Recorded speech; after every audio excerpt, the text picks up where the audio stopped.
Welcome to the Investor Empowerment Series radio show, empowering your real estate investing with techniques, opportunities, and information, minus the BS and sales pitches. Now, please welcome the host of the Investor Empowerment Series, Joe Mueller, from the Tough as Nails Investment Syndicate. Joe Mueller.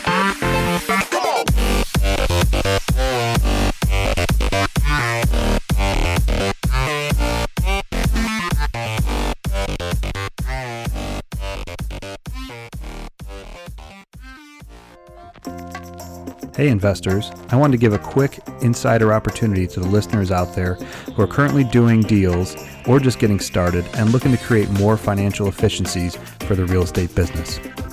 Introducing Investors Title Services, a much lower cost option for procuring the necessary title insurance policies for your real estate transactions. Think about how much money you've spent on title insurance in the past on either your current purchases or sales, and think about how much you'd be savings if just a couple $100s per transaction ended up back in your pocket. Well, now you can by optimizing the relationships that other investors have established that you currently need for your business. That's what we do here at Investors Title Services. If you're a fix and flipper, a wholesaler, or a buy and hold landlord, we specifically serve this small niche, offering you the best deal on title policy insurance. Call 847-443-9676 today to learn more about how you can save hundreds of dollars, if not more, on your next title insurance policy. Welcome back to another episode of the Investor Empowerment Series radio show. This is your host, Joe Mueller of Tanis Group Realty and Investors Title Services, back again for another 5-Minute Friday. Special thanks to one of our longtime listeners, Stan, for bringing up the point that I had totally forgot about the opportunities to do 5-Minute Friday. Today, we're going to talk about not being stupid. I was at the sheriff's sale yesterday at one of our local Chicagoland collar counties, and I'll be honest, there's got to be 40 people in this room that normally has somewhere between 12 and 18, jamming in, people of all ages, faces, colors, whatever.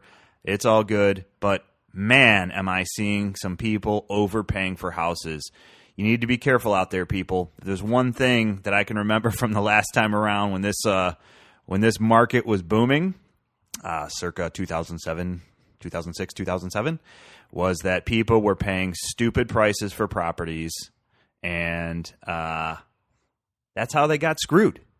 So before you get out there and just keep riding this wave and paying whatever market price is, take a step back and think, especially if you're thinking about going to the sheriff's sale. That's like the most risk you can take beyond the fact of buying a property sight unseen completely from another state without even inspecting it.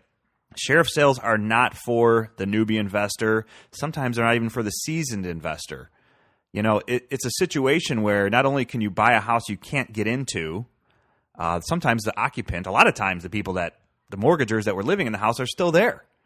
Thus the case in the one that I was actually going after, which ended up getting canceled. So the sale did not go through. They ended up paying off their mortgage.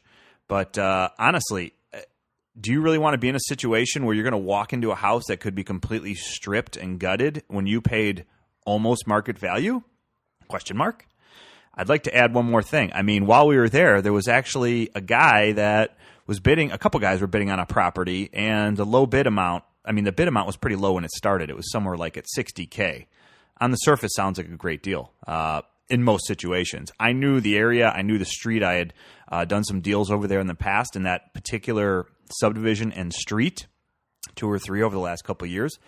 And I knew exactly what that house was worth, or, well, I shouldn't say exactly because I didn't see the inside, but I had a pretty good idea of what that property was worth as it sat without seeing the actual inside of it. That said, my numbers say that thing's probably an MLS sale in a beat-up condition, meaning it needs some work, of about $120,000, $115,000 to $120,000.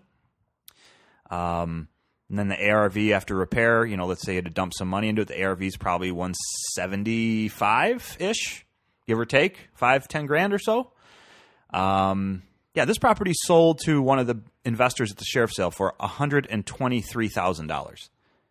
I was like, dude, you could have bought the one next door that happens to also be on the MLS for $115,000. Like, why take on that type of risk? I understand the sheriff's sale is exciting and there are some good opportunities that come out of it, but you got to be smart. If you haven't done it before, I would not recommend getting into that side of purchasing real estate without having somebody train you or mentor you or go through that process with a partner that actually knows what they're doing. There's ways to learn it and to mitigate some of that risk. As a matter of fact, one of the purchases that was made there yesterday was a second mortgage. So when you go to the sheriff's sale, they're selling these things, it's a mortgage that essentially gets sold is what you're bidding on, right?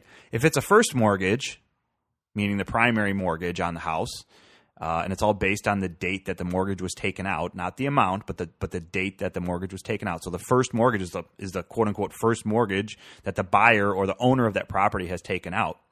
That is the one that's going to actually eventually get you, the ownership and title to that property or that asset. A second mortgage or a third mortgage, which is also known as a junior lien, does not automatically get you ownership of that asset. As a matter of fact, you can get really screwed, which happened to happen yesterday. There was a new investor there that actually bid on a second mortgage, won the bid, and bought a junior lien. So, yeah, okay, he owns the second mortgage now. Let's say that amount was, just for the sake of discussion, at $50,000. Well, the original mortgage on the property is $120,000, and the house is currently only worth $150,000. Wah, wah. You got screwed, bro.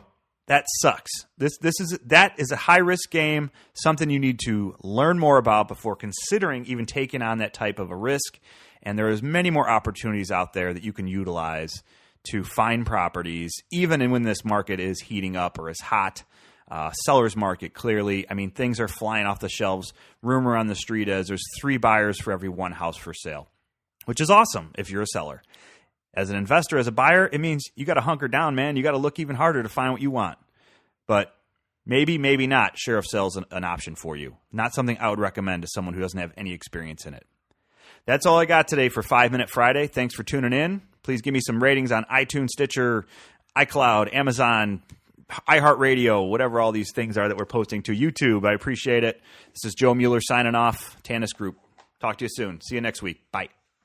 Thanks for listening to another episode of the Investor Empowerment Series radio show. Be sure to tune in next week for another empowering episode. We welcome your feedback, so please rate us on iTunes and Stitcher, and visit us at www.investorempowermentchicago.com or TanisGroupRealty.com.